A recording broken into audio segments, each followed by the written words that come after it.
मुझे सहायता कहां से मिलेगी। जैसे जैसे हम जीवन में आगे बढ़ते हैं वैसे वैसे बड़ी छोटी कई समस्याएं जो है ना वो हमारे सामने आती हैं। जिस तरह से एक पेड़ तूफान और बारिश से गुजरकर मजबूत बनता है ना, उसी तरह से हमारा विश्वास भी मुश्किल परिस्थितियों से, मुश्किल सिचुएशन से टकरा कर, उन मुश्किल सिचुएशन से गुजरकर हमारा विश्वास मजबूत बनता है।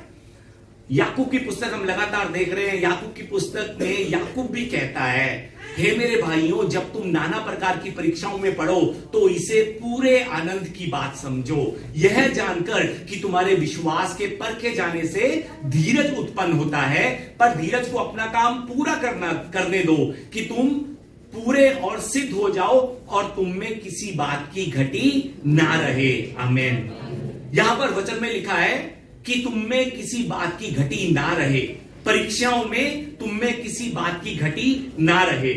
तुम में किसी बात की घटी ना रहे का मतलब क्या है? कि तुम उन तूफानों से टकराकर और मजबूत बन जाओ। तुम में किसी बात की घटी ना रहे।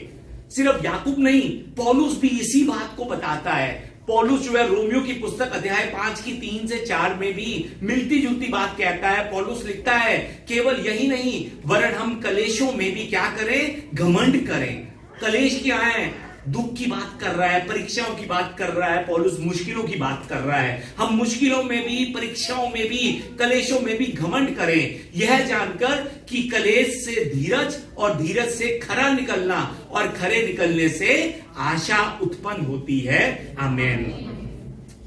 बाइबल जो है ना वो हमें बताती है कि जीवन में मुश्किलें जो है ना वो तो आएंगी आएंगी, परंतु यदि हम उन मुश्किलों में, उन तूफानों में दृढ़ रहकर आगे बढ़ते रहेंगे ना, तो निश्चय हम मजबूत हो जाएंगे और हमारे साथ अच्छा होना शुरू हो जाएगा। बाइबल जो है ना हमें यह भी बताती है कि जब हमारे जीवन में समस्याएं आती हैं तो उस समय हमें प्रार्थना में परमेश्वर के सामने झुकना चाहिए और परमेश्वर से मदद मांगनी चाहिए। बाइबल हमें यह बताती है, क्योंकि सिर्फ परमेश्वर जो है ना वो ही हमारी उन मुश्किलों में सहायता कर सकते हैं।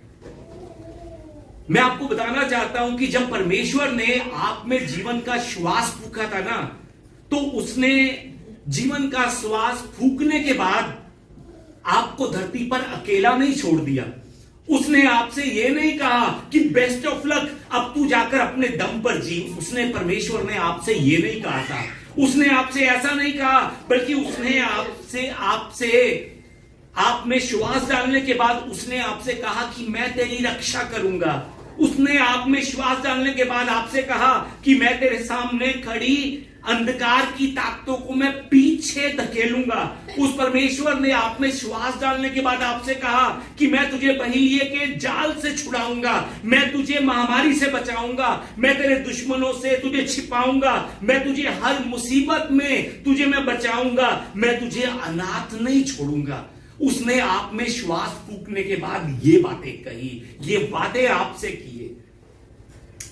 मैं आपको बताना चाहता हूं कि परमेश्वर के पास ना आपको चारों ओर से ढकने के लिए ढाल है। चारों ओर से ढकने के लिए क्या है? परमेश्वर के पास ढाल है। ढाल। परमेश्वर जो है ना वो जानते हैं कि आपके नुकसान को कैसे मुनाफे में बदलना है, वो जानते हैं इस बात को। परमेश्वर जो है ना वो जानते हैं कि बीमारी को कब और कैसे चंगाई में बदलना है, वो जानते हैं। परमेश्वर जो है ना वो जानते हैं कि आपके दर्द को कैसे गवाही में बदलना है। परमेश्वर जानते हैं कि जो कुछ आपसे छीन लिया गया है ना उसे वापस कैसे बहाल करना है। परमेश्वर उस चीज को जानते हैं। याद रखिए कि उसने आपसे वादा किया है कि वो आपको हर जाल से छुड़ाएगा, वो आपको हर जाल से बचाएगा। ये परमेश्वर ने उस पर विश्वास करने वाले लोगों से वादा किया है। और अब क्योंकि आप भी अपने चरवाहे की ओर जो है ना वापस मुड़ चुके हैं, इसीलिए उसने आपको उन चीजों से भी बचाया है जिनके बारे में आपको कुछ भी मालूम भी नहीं है। मैं फिर से आपको बताना चाहता हूं कि परमेश्वर ने आपको उन चीजों से भी बचाया है जिसके बारे में कभी आपने सोचा भी नहीं है। परमेश्वर ने आपको उस गाड़ी से टकराने के लिए बचाया है जो गाड़ी आपको टक्कर मारने के लिए आ रही थी। सच में आपको शायद इस बारे में मालूम नहीं है, उसने आपको उस बीमारी से भी बचाया है, उस बीमारी को आपसे पीछे हटाया है जो बीमारी आपको बिस्तरे पर लिटाने के लिए आई हुई थी। परमेश्वर ने आपके उन दुश्मनों की योजना को भी विफल किया है जो आपके लिए हानि की योजनाएं तैयार कर रहे थे। उन दुश्मनों की योजनाओं को भी परमेश्वर ने विफल किया है। उसने उन लोगों को आपसे दूर किया है जो आपका बुरा करना चाहते थे।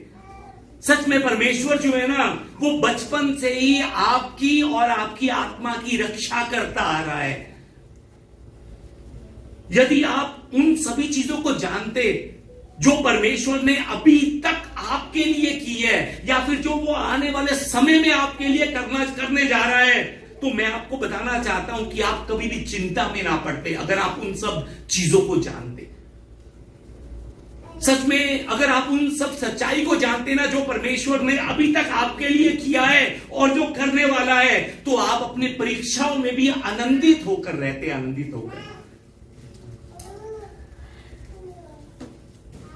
यदि सच में आप उन सब भेदों को जानते ना जो परमेश्वर ने आपके लिए किया है, यदि आप ये जानते कि सच में परमेश्वर ने मुझे मेरे चारों ओर से मेरे परमेश्वर ने मुझे कवर किया हुआ है, कवर, परमेश्वर ने मुझे अपनी हाथ की हथेली पर रखा हुआ है, तो सच में आप किसी भी चीज की चिंता ना करते अगर आपको इस बात का विश्वास होता। सच में इस सच्चाई को जानने वाले जो लोग हैं ना, वो भाग्य दुर्भाग्य की बात नहीं करते, वो किस्मत में ऐसा लिखा था, किस्मत में वैसा लिखा था, ये बातें नहीं करते, क्योंकि ये चीजें किस्मत में नहीं लिखी थी। हम परमेश्वर की हाथ की हथेली में थे, इसलिए वो सब कुछ हमारे लिए हुआ, इसलिए वो सब कुछ हमें मिला। सच में इस सच्चाई को जानने वाले लोग हैं ना, वो भयानक से भयानक बीमारी भी उनके जीवन में आ जाए ना, तो वो उदास नहीं होते। क्यों मालूम है आपको? क्योंकि वो लोग ये जानते हैं कि परमेश्वर उनका रक्षक है और परमेश्वर ही उनकी सहायता करने वाला है, और उनकी सहायता सिर्फ परमेश्वर के ओर से ही आती है, और वो ही परमेश्वर जो उन्हें संभालता है, वो उन्हें हर एक जाल से बचाएगा भी।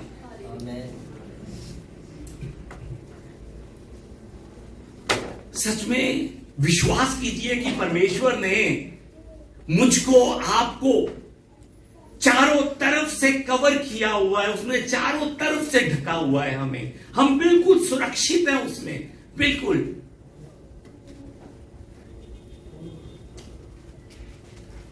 बाइबल में आज जो हमने वचन देखा है ना, आज के वचन का शीर्षक इस तरह से लिखा हुआ है, परमेश्वर हमारा रक्षक।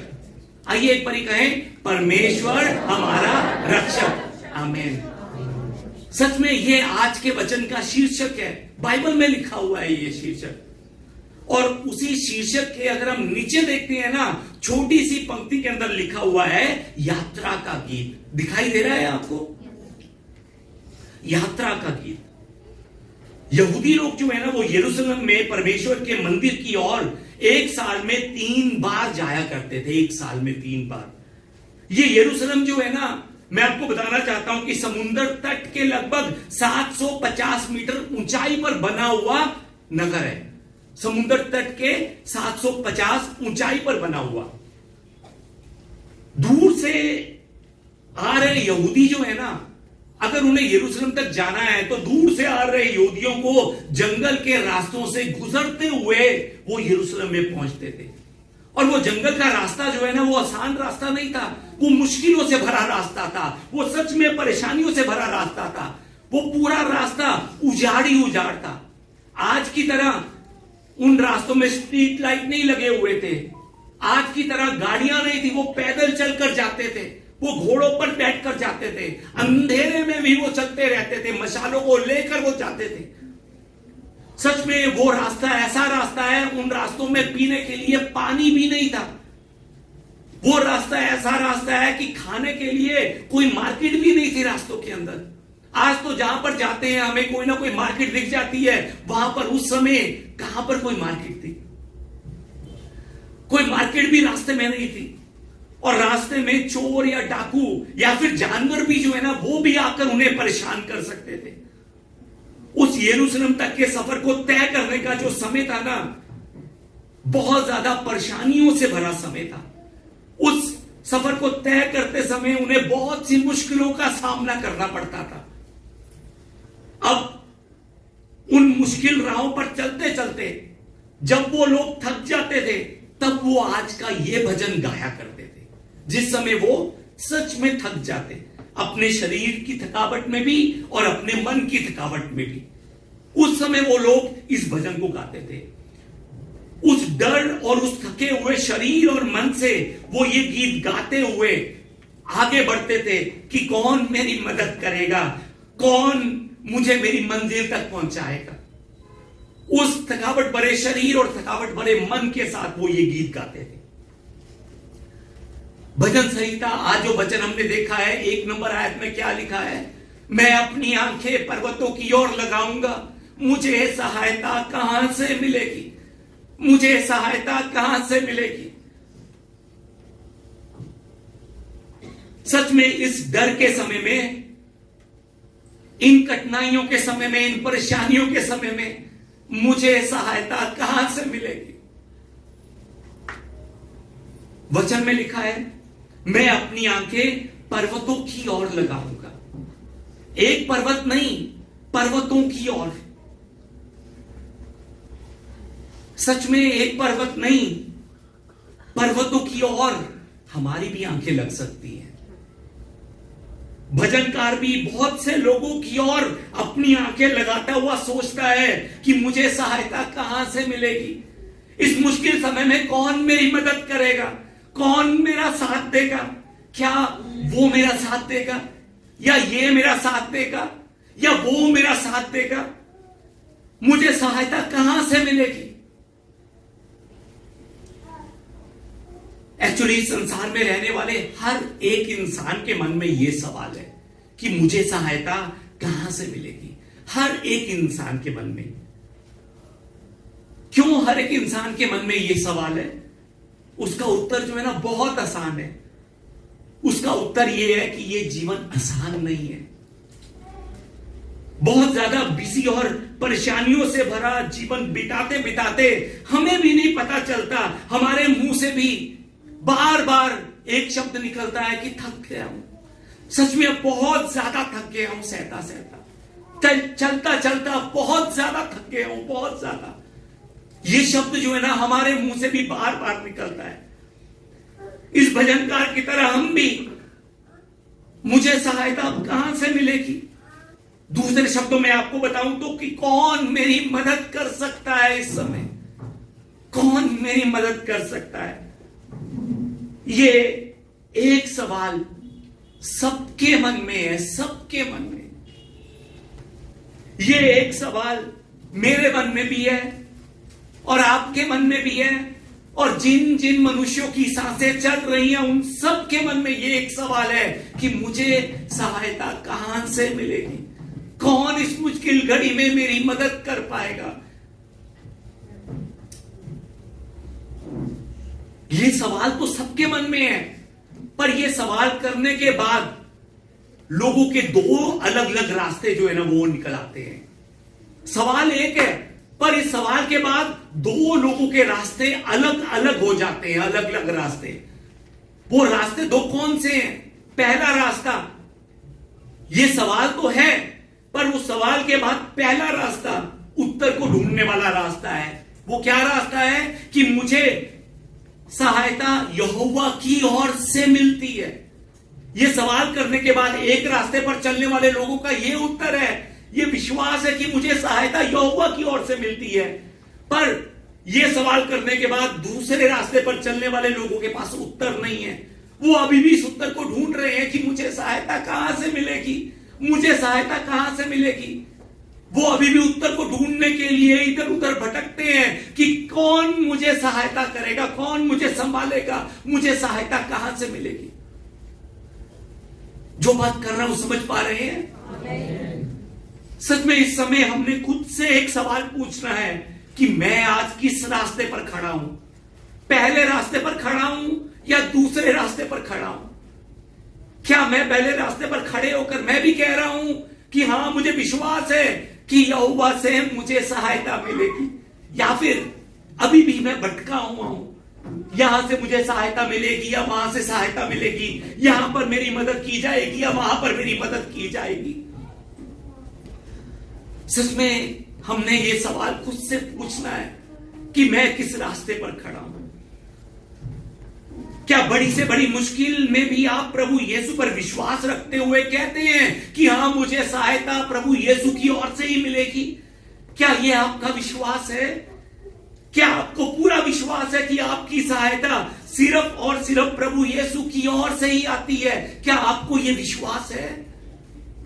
भजनकार अगर 1 नंबर आयत में पूछता है ना कि मुझे सहायता कहां से मिलेगी, तो 2 नंबर आयत में वो उसका उत्तर भी जान जाता है। वो जान जाता है कि मुझे सहायता यहोवा की ओर से मिलती है। इस मुश्किल समय में, इन जंगलों के रास्तों में जहां पर कुछ भी नहीं है, मुझे सहायता यहोवा परमेश्वर की ओर से मिलती है। यहां पर मैं आपको एक बात और बताना चाहता हूं कि प्रभु यीशु पर भरोसा करने के बाद ना, बहुत से लोग सोचते हैं कि 700 मीटर ऊंचा पहाड़ जो है ना, प्रभु यीशु पर भरोसा करने के बाद कट कर 200 मीटर का हो जाएगा। ऐसा कभी नहीं होता। सच में 750 मीटर ऊंचा पहाड़ जो है ना, वो ऊंचा ही रहेगा, वो कट कर 200 मीटर का नहीं बन जाएगा विश्वास करने के बाद। परंतु प्रभु यीशु पर विश्वास करने वाले सच्चे विश्वासियों को परमेश्वर उसी 750 मीटर ऊंचे पहाड़ तक चढ़ने की मदद करते हैं। प्रभु यीशु मसीह जो है ना, उस सच्चे विश्वासी को उस ऊंचे पहाड़ को पार करने की मदद करते हैं। वो जीवन की राहों में उस सच्चे विश्वासी की रक्षा करते हैं, उसकी सहायता करते हैं। जो बात कर रहा हूं समझ पा रहे हैं? जो बात कर रहा हूं, विश्वास करने के बाद पहाड़ कटकर आधा नहीं हो जाएगा, पहाड़ वैसा का वैसा रहेगा। पर अगर विश्वास किया है तो प्रभु यीशु मसीह उस पहाड़ तक चढ़ने में पीछे से हमारी मदद करेंगे। वो सच में हमें थकने नहीं देंगे, वो हमें हारने नहीं देंगे, वो हमें बैठने नहीं देंगे। वो हमारी मदद कर कर हमें पहाड़ की चोटी तक लेकर जाएंगे। क्यों? उनका मकसद है कि हम चोटियों को छू सके। ये उनका मकसद है। उन चोटियों को छूने के लिए हमें सच में पहाड़ पर चढ़ना जरूरी है। अगर आपने ध्यान से आज का वचन देखा है ना, तो आज आप जान सकते हैं कि आज के वचन में अध्याय 3 से लेकर 8 तक का वचन जो है, उसके अंदर एक शब्द बार बार रिपीट हुआ है। बार बार, एक बार नहीं 6 बार रिपीट हुआ है। वो शब्द कौन सा है मालूम है आपको? रक्षक। एक बार मेरे पीछे बोले, रक्षक। रक्षक। सच में ये एक शब्द इस छोटे से भजन के अंदर 6 बार रिपीट हुआ है। 6 बार। यहोवा तेरा रक्षक है, यहोवा तेरे प्राण की रक्षा करेगा, यहोवा तेरी रक्षा करेगा। वो तेरी रक्षा करने वाला ना ऊंघेगा, वो तेरी रक्षा करने वाला ना सोएगा, वो तेरी रक्षा करने वाला तेरे आने जाने में तेरी रक्षा करेगा। एक शब्द रक्षक 6 बार लिखा हुआ है। 6 बार। आपके जीवन में चाहे जितनी मर्जी मुश्किलें क्यों ना हो, अगर आप अपने रक्षक यीशु के साथ खड़े हैं ना, तो वो आपको हर एक मुश्किल से निकालेगा। सच में अगर आप अपने रक्षक के साथ में खड़े हैं ना, तो वो आपको हर एक मुश्किल से बचाएगा भी, वो आपको कभी भी गिरने नहीं देगा। अगर आप सच में अपने रक्षक यहोवा पर भरोसा कर कर खड़े हैं ना, तो वो रक्षक, आपका रक्षक आपको नया बल देकर उठाएगा। वो आपको आगे बढ़ने की सामर्थ देगा, वो आपको खिलाएगा, वो आपको आगे बढ़ने की ताकत भी देगा। वो आपको अपनी आंख की पुतली के समान अपनी सुधी जो है ना, अपनी सुधी में रखेगा। और जैसे उकाब अपने घोंसले को हिला हिलाकर अपने बच्चों के ऊपर मंडलाता है ना, वैसे ही वो परमेश्वर भी अपने पंखों को फैलाकर आपको अपने परों पर उठा लेगा। सच में वो परमेश्वर आपको पृथ्वी की ऊंचाइयों पर लेकर जाएगा, ऊंचे ऊंचे स्थानों पर आपको लेकर जाकर बिठाएगा वो परमेश्वर। व्यवस्था विवरण अध्याय 32 की 10 में लिखा है, उसने उसको जंगलों में और सुनसान और गरजने वालों से भरी हुई मरुभूमि में पाया। उसने उसके चारों ओर रहकर उसकी रक्षा की और अपनी आंख की पुतली की नाई उसकी सुधि रखी। आमेन। इजराइल की बात हो रही है, इजराइल की। परमेश्वर जो है ना, सच में अपने लोगों की रक्षा करने वाला परमेश्वर है। वो अपने लोगों को उनकी अपनी आंखों की पुतली बनाकर उनकी सुधि लेने वाला परमेश्वर है। और मैं आपको बता रहा हूं कि जितने साल वो जंगलों में भटके ना, उतने साल यहोवा अकेला ही उनकी अगुवाई करता रहा। वचन में लिखा है, वचन में परमेश्वर यहोवा अकेला उनकी अगुवाई करता रहा। हमने भी अपने जीवन के जंगलों के अंदर विश्वास करना है कि मेरा यहोवा मेरे साथ में है और वो मेरी अगुवाई कर रहा है। वो हमने विश्वास करना है कि वो मेरी रक्षा करता आया था, मेरी रक्षा कर रहा है और मेरी रक्षा करता रहेगा। हमने ये विश्वास करना है कि उसने अपनी आंखों की पुतली की नाई जो है ना, मेरी सुधि रखी हुई है। उसने अपनी आंखों की पुतली की नाई मुझे संभाल कर रखा हुआ है। भजन संहिता 91 की 1 में लिखा है, जो परम प्रधान के छाए हुए स्थान में बैठा रहे वह सर्वशक्तिमान की छाया में ठिकाना पाएगा। आमेन। सच में हमारा काम क्या है? उस परम प्रधान की छाए हुए स्थान में बैठे रहना, उस परम प्रधान के साथ बैठना, इस संडे की आराधना में बैठना, बुधवार की बाइबल स्टडी में बैठना, ग्रुप मीटिंगों में प्रार्थना करते हुए बैठना, हर रोज सुबह परमेश्वर के सामने बैठना, रात को सोने से पहले परमेश्वर के सामने बैठना, खाने से पहले परमेश्वर का धन्यवाद करते हुए खाने में भी परमेश्वर के साथ बैठना। जब हम उस परम प्रधान के छाए हुए स्थान पर बैठे रहेंगे ना, तो सच में हम ठिकाना भी पाएंगे। वचन में लिखा है। इसीलिए भजनकार कहता है, वह तेरे पांव को टलने ना देगा, तेरा रक्षक कभी ना होंगे। यहोवा तेरा रक्षक है, यहोवा तेरे दाहिनी और तेरी आड़ है। ना तो दिन को धूप से, ना रात को चांदनी से तेरी कुछ हानि होगी। यहोवा सारी विपत्ति से तेरी रक्षा करेगा, वो तेरे प्राणों की रक्षा करेगा। यहोवा तेरे आने जाने में तेरी रक्षा अब से लेकर सदा तक करता रहेगा। आमीन। सच में जिसको विश्वास है कि यहोवा मेरा चरवाहा है, यहोवा मेरा रक्षक है और मेरे आने जाने में अभी तक भी वो मेरी रक्षा कर रहा था, आगे भी वो मेरी रक्षा करेगा, वो सच में धन्यवाद की तालियां इस समय परमेश्वर के सामने। Hallelujah, hallelujah, hallelujah.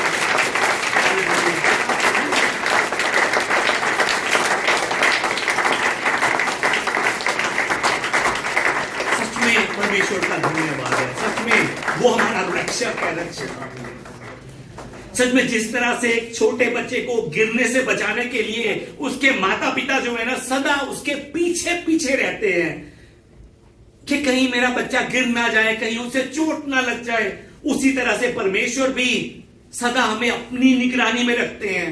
वो सदा हमारे पीछे पीछे रहकर हमारी रक्षा करते हैं, हमारी निगरानी करते हैं कि हमें कहीं पर ठोकर ना लग जाए, कहीं पर हम ना गिर जाए। हम याद रखिए कि वो परमेश्वर हमारा सिर्फ परमेश्वर ही नहीं है, वो परमेश्वर हमारा रक्षक भी है। और वो हमारा रक्षक ना ऊँगता है ना सोता है, वो सदा मेरी और आपकी रक्षा करेगा। इस बात पर विश्वास करते हुए आज आगे बढ़िए।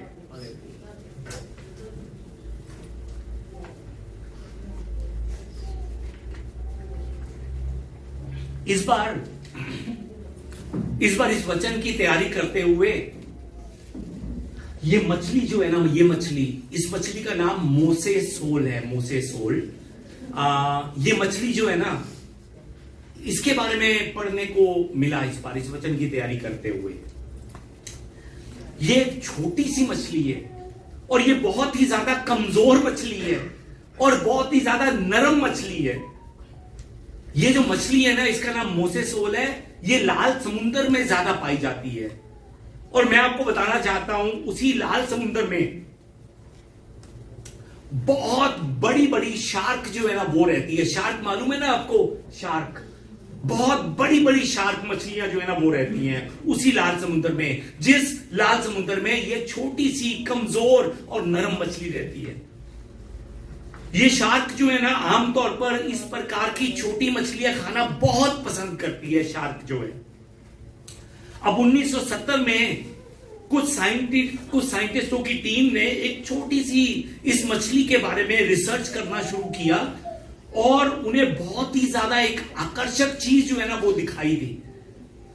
वो खास बात ये थी कि समुद्र में जितनी भी छोटी मछलियां थी ना वो सब की सब शार्क मछली का शिकार बनती जा रही थी। लेकिन ये शार्क मछली जो है ना, ये शार्क मछली जो है ये इस मोसेसोल नाम की मछली का शिकार नहीं करती। ये शार्क के सामने भी होती है ना तो शार्क अपना मुंह बदल लेती है, छोटी सी मछली। हालांकि ये शार्क मछली छोटी छोटी मछलियां बहुत पसंद करती है, पर फिर भी जब ये छोटी सी मछली शार्क के मुंह के सामने आती है तो शार्क अपना रास्ता बदल लेती है।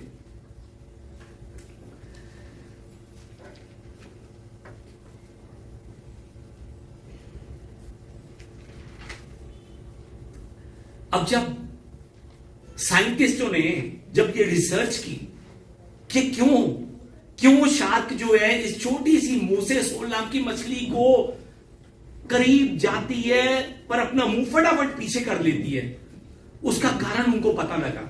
उसका कारण यह था कि इस छोटी सी मछली में एक बहुत ही अनोखी रक्षा करने की एक डिफेंस पावर है, बहुत ही अनोखी इस छोटी सी कमजोर मछली में।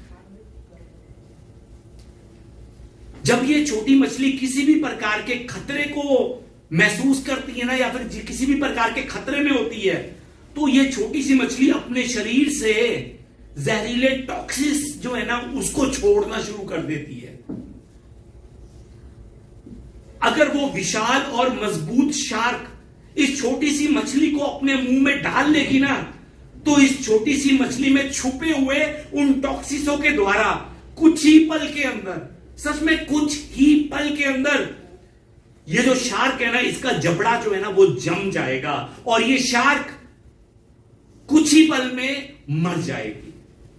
ये मछली इस शार्क के मुंह में है, ये मछली जीवित नहीं है, इसका जबड़ा जो है ना वो जम चुका है और ये मछली मर चुकी है। क्यों? क्योंकि ये छोटी सी मछली इसके मुंह में गई और इसके मुंह में जाकर उस मछली ने टॉक्सिस छोड़े और इसका मुंह, इसका जबड़ा जो है ना वो वैसा का वैसा जम गया जैसा खुला था और कुछ ही पलों के अंदर ये शार्क मछली खत्म, मर जाती है।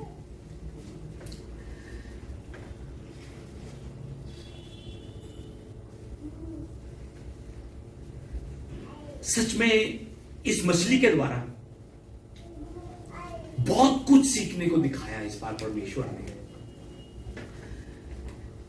ये ताकतवर और विशाल शार्क जो है ना उस छोटी सी मोसेसोल को अपना नाश्ता बनाने के लिए आई थी, पर वो खुद अपने प्राणों से हाथ खो बैठी। उस छोटी सी मछली की रक्षा करने के लिए परमेश्वर ने इसे प्रोटेक्शन दी है, परमेश्वर ने इसे प्रोटेक्शन दी है। अब मैं आपको यह बताना चाहता हूं कि उस छोटी सी मछली की तरह परमेश्वर ने आप में भी कुछ ऐसा डाला है जो आपको जीत दिलाने के लिए बहुत है, बहुत आप में ऐसा डाला है परमेश्वर ने कुछ। आज आप जिस मुश्किल का सामना कर रहे हैं ना, हो सकता है कि वो मुश्किल आपको शार्क की तरह बड़ी जरूर दिखाई दे, हो सकता है कि वो आपकी वो मुश्किल आपको सच में शक्तिशाली दिखाई दे, पर मैं आपको बताना चाहता हूं चिंता मत कीजिए, वो मुश्किल आपका कुछ नहीं बिगाड़ सकती, क्योंकि परमेश्वर ने आपके चारों ओर सुरक्षा का घेरा बनाकर रखा हुआ है। इसलिए वो मुश्किल आपका कुछ नहीं बिगाड़ सकती, कुछ नहीं बिगाड़ सकती।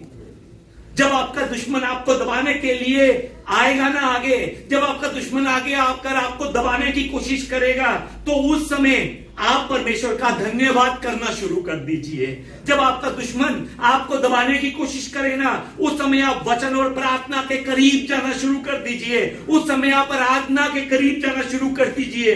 और जब आप ऐसा करेंगे, सच में लगातार ऐसा करते रहेंगे, तो एक समय आएगा कि वो जो आपका नाश करने के लिए आया था ना, उसके अपने जबड़े जो है ना वो जम जाएंगे, और वो जो आपका शिकार करने के लिए आया था वो आपका शिकार बन जाएगा। सच में उस छोटी सी मछली के बारे में एक बार सोच कर देखिए कि जब उसे खाने के लिए शार्क अपना मुंह खोलती है और वो उस शार्क के मुंह में भी चली जाती है, तब उस समय उस शार्क के मुंह में जाकर इस मछली का ब्लड प्रेशर हाई या लो नहीं हो जाता। हाय हाय मैं कहां फंस गई, हाय हाय मेरे साथ क्या होगा। उसका ब्लड प्रेशर हाई या लो नहीं हो जाता। उसकी धड़कनें जो है ना उस शार्क के बीच में भी जाकर थमने नहीं लग जाती कि कुछ हो ना जाए, कुछ हो ना जाए। ये मछली जो है ना अपने बचाव के लिए शार्क के मुंह में जाकर 112 नंबर पुलिस को फोन भी नहीं लगाती है। ये शार्क के मुंह में जाने के बाद भी ये मछली नहीं घबराती है। शार्क के मुंह में जाने के बाद वो निराश होकर नहीं बैठ जाती है। शार्क के मुंह में जाने के बाद वो डर नहीं जाती है। मालूम है क्यों? क्योंकि उसे मालूम है कि परमेश्वर ने उसे कुछ स्पेशल दिया है जो उसके दुश्मनों से उसकी रक्षा करने के लिए बहुत है, बहुत। उसे मालूम है इस बारे में।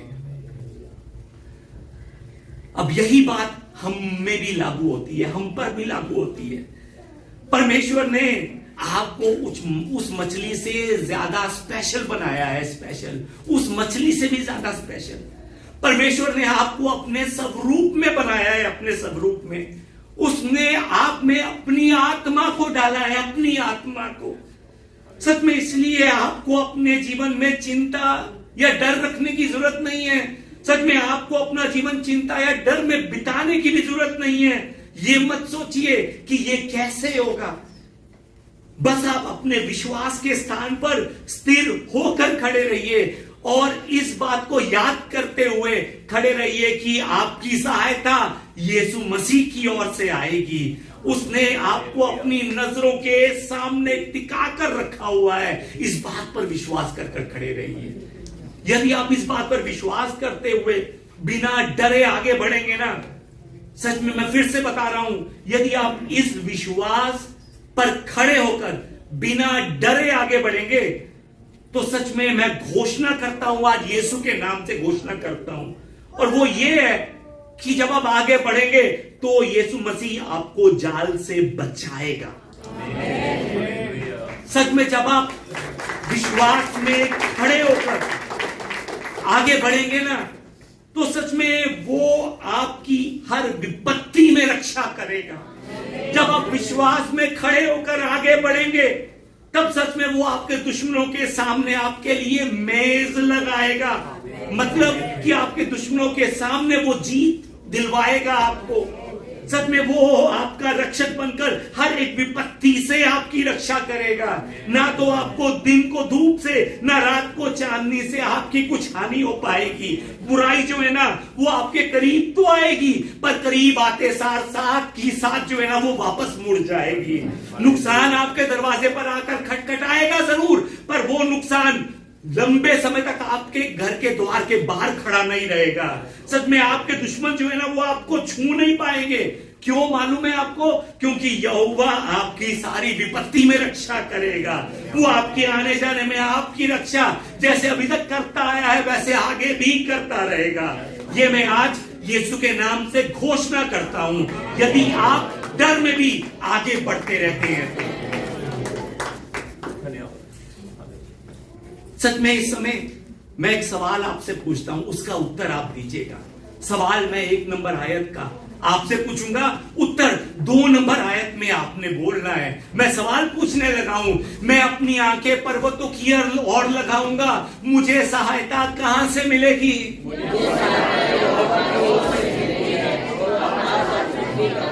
मुझे सहायता कहां से मिलेगी? सच में आज इस विश्वास को अपना विश्वास बना लीजिए। मुझे सहायता मेरे परमेश्वर की ओर से मिलती है, मुझे सहायता यीशु की ओर से मिलती है, मुझे सहायता यहोवा की ओर से मिलती है, जो आकाश और पृथ्वी का करता है। आमेन, आमेन। सच में मैं आपको बताना चाहता हूं, सच में मैं नहीं, परमेश्वर हमसे कहता है कि क्यों तू बार बार डर जाता है, क्यों छोटी छोटी चीजों को लेकर तू डर जाता है, क्यों छोटी छोटी चीजों को लेकर तू क्यों इतनी बड़ी चिंता में चले जाता है, क्यों? परमेश्वर तेरा रक्षक है, परमेश्वर तेरी ढाल है। उसने सिर्फ तुझे नहीं, तेरे परिवार को भी चारों ओर से कवर किया हुआ है। विश्वास कर और डरना बंद कर, विश्वास कर और आगे बढ़, वो हमें संभालेगा। सच में परमेश्वर हमसे कहता है, क्यों तू डरता है, तेरे लिए वो लड़ता है। विश्वास कीजिए, क्यों तू डरता है, तेरे लिए वो लड़ता है। आइए फिर से कहें, क्यों तू डरता है, क्यों तू डरता है, तेरे लिए वो लड़ता है। परमेश्वर आपसे पूछा है, क्यों तू डरता है, तेरे लिए वो लड़ता है।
परमेश्वर, हमें विश्वास है कि प्रभु जी हम फतेह पाएंगे, हम यीशु नाम में बढ़ते जाएंगे, हम जीत जाएंगे, क्योंकि हमारा मसीहा हमारे साथ में है, हमारा मसीहा हमारा रक्षक है, इसलिए हम फतेह पाएंगे। पिता परमेश्वर, प्रभु जी हमें हिम्मत दीजिए, ताकि प्रभु जी हम अंत तक प्रभु जी सच में इस परीक्षाओं में लड़ते हुए आगे बढ़ सके। प्रभु जी डर हमें डराने के लिए जरूर आएगा, निराशा हमें गिराने के लिए जरूर आएगी, पर प्रभु हम अपने मन को स्थिर कर प्रभु यीशु के साथ आगे बढ़ते जाएं, ताकि एक समय ऐसा आए जिस समय हम यीशु के नाम में जीत जाए। प्रभु पिता परमेश्वर, आज वचन में जो आपने हमसे कहा है प्रभु जी, सच में हमें आशीर्वाद दीजिए कि हम उसको ना भूल सके। आपने हमसे कहा है कि आप हमारे पांवों को कभी टलने ना देंगे, आप हमारे रक्षक कभी ना होंगे। यहोवा आप हमारे रक्षक हैं, आप हमारे दाहिनी और हमारी आड़ है। ना तो दिन को धूप से, ना तो रात को चांदनी से हमारी कुछ हानि होगी। हमारा प्रभु यीशु हर एक विपत्ति में हमारी रक्षा करेगा, वो हमारे प्राणों की रक्षा करेगा, वो मेरे और हमारे आने जाने में हमारी रक्षा अब से लेकर सदा तक करता रहेगा। आमीन।